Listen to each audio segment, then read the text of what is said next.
Well, now, what I want to do is have a mutual brain-picking session.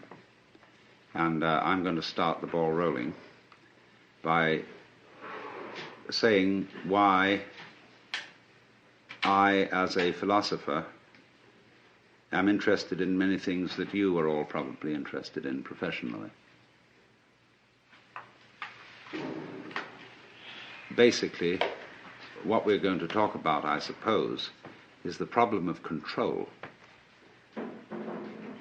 as exemplified in the ancient Latin question, quis custodies ipsos? Who guards the guards? Now, we know that we're living in an age when there's been an enormous proliferation of techniques for subjecting every kind of natural process outside the human skin, and now increasingly inside the human skin, to some form of rational control. And as we succeed in doing this, it also becomes apparent that we're failing, that the process becomes of such a high degree of complexity that we begin to feel that we're standing in our own way, that everybody complains the state of affairs in the modern world, in the technological world, is so complicated that nobody can understand it, and nobody really knows what to do.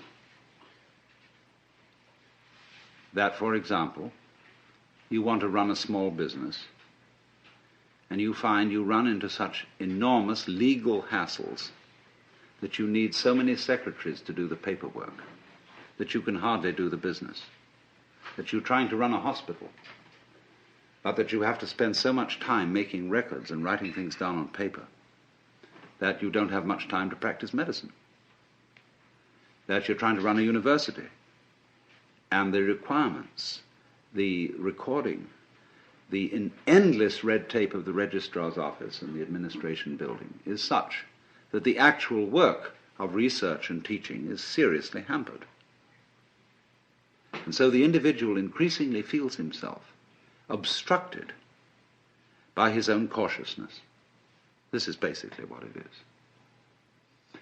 Now, to explain myself, first of all, because most of you are strangers to me, I am a philosopher who has for many years been interested in the mutual fructification of Eastern cultures and Western cultures, studying Oriental ideas, not in the spirit of saying to the West, you ought to be converted to Oriental ideas, but in the spirit of saying, you don't understand the basic assumptions of your own culture if your own culture is the only culture you know.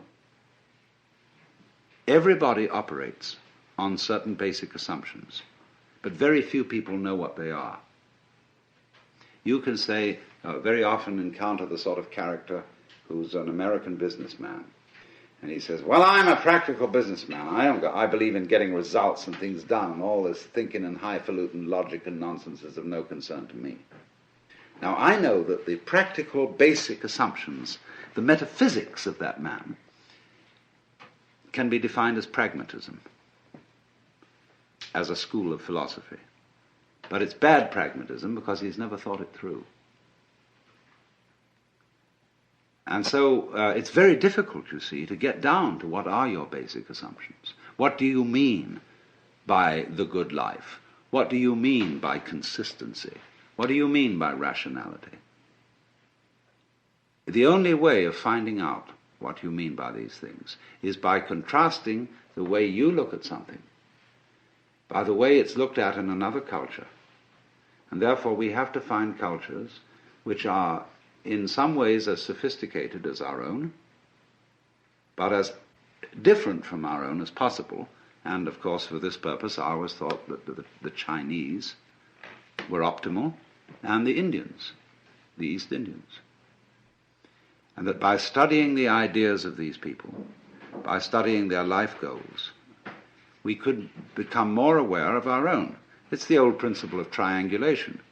You don't establish the situation of a particular object unless you observe it from two different points of view and thereby calculate its actual distance from you. So by looking at what we are pleased to call reality, the physical world, from the basic standpoints of different cultures, I think we're in a better position to know where we are than if we only have one single line of sight. And therefore this has been my interest and my background. And arising out of this, there has come a further question, which I would call the problems of human ecology. How is man to be best related to his environment, especially in circumstances where we are in possession of an extremely powerful technology and have therefore the capacity to change our environment far more than anyone else has ever been able to do so? Are we going to end up not by civilizing the world, but by Los Angelizing it? In other words, are we going to foul our own nest as a result of technology? But all this gets down to the basic question is, really, what are you going to do if you're God? If, in other words, you find yourself in charge of the world through technological powers, and instead of leaving evolution to what we used to call in the 19th century the blind processes of nature, that was begging the question to call them blind. But at any rate, we say we're not going to leave evolution anymore to the blind forces of nature, but now we're going to direct it ourselves, because we are increasingly developing, say, control over genetic systems, control over the nervous system, control over all kinds of systems. Then simply, what do you want to do with it? But most people don't know what they want, and have never even seriously confronted the question of what they want. You ask a group of students to sit down and write a solid paper of 20 pages on what is your idea of heaven. What would you really like to happen if you could make it happen? And that's the first thing that starts people really thinking, because you soon realize that a lot of the things you think you would want are not things you want at all. Supposing, just for the sake of illustration, you had the power to dream every night any dream you wanted to dream. And you could, of course, arrange for one night of dreams to be 75 years of subjective time, or any number of years of subjective time. What would you do? Well, of course, you'd start out by fulfilling every wish. You would have routs and orgies and all the most magnificent food and sexual partners and everything you could possibly imagine in that direction. When you got tired of that, after several nights, you would switch a bit and you would soon find yourself involved in adventures and contemplating great works of art, fantastic mathematical conceptions. You would soon be rescuing princesses from dragons and all sorts of things like that. And then one night you'd say, now look, tonight what we're going to do is we're going to forget this dream as a dream. And we're going to be really shocked. And when you woke up from that one, you'd say, ooh, wasn't that an adventure? Then you would think more and more far-out ways to get involved and let go of control, knowing that you'd always come back to center in the end. But while you were involved in the dream, you wouldn't know you were going to come back to center, be in control. And so eventually you'd be dreaming a dream in which you found yourselves all sitting around in this room, listening to me talking, all involved with the particular life problems which you have. And maybe that's what you're doing.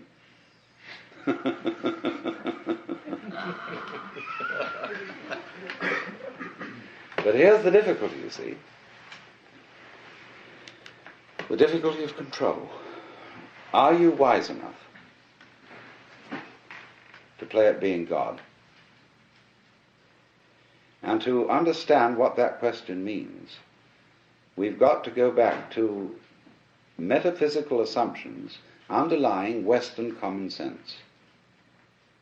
And whether you are a Jew or a Christian or an agnostic or an atheist, you are not uninfluenced by the whole tradition of Western culture, the models of the universe which it has employed, which influence our very language, the structure of our thought, the very constitution of logic, which are going into, say, computers. The Western model of the universe is political and engineering or architectural. It is natural for a child to ask its mother, "How was I made?" It would be inconceivable for a Chinese child to ask, "How was I made?" It might ask, "How was I grown?" or "How did I grow?" but not "How was I made?" as if I were an artifact, something put together, something which is a construct. But all Western thought is based on the idea that the universe is a construct. And even when we got rid of the idea of the constructor, the personal God, we continued to think of the world in terms of a machine, in terms, say, of Newtonian mechanics, and later in terms of what we call quantum mechanics, although I find it rather difficult to understand how quantum theory is in any sense mechanics. It's much more like organics, which is to me a different concept. However, that may be. It has percolated, you see, into the roots of our common sense that the world is a construct, is an artifact. And therefore, as one understands the operations of a machine by analysis of its parts, by separating them into their original bits, we have bitted the cosmos and see everything going on in terms of bits of information, and have found that this is extremely fruitful in enabling us to control what's happening. After all, the whole of Western technology is the result of bitting. Let's suppose, you want to eat a chicken. You can't eat the whole chicken at once. You have to bite it. You have to reduce it to bits. But you don't get a cut-up fryer out of an egg. It doesn't come that way.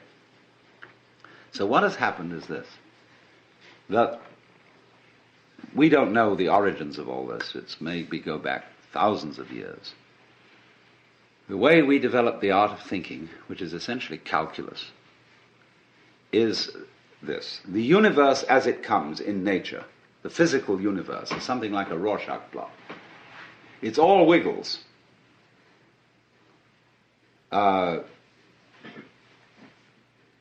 We who live in cities are not really used to this because we build everything in straight lines and rectangles and so on. Wherever you see this sort of thing, you know human beings have been around because they're always trying to straighten things out. But nature itself is clouds, is water, is the outlines of continents, is mountains, is biological existences, and all of them wiggle. And wiggly things are to human consciousness a little bit of a nuisance, because we want to figure it out. And it is as if, therefore, some ancient fisherman one day held up his net and looked at the world through the net. And he said, "My, just think of that.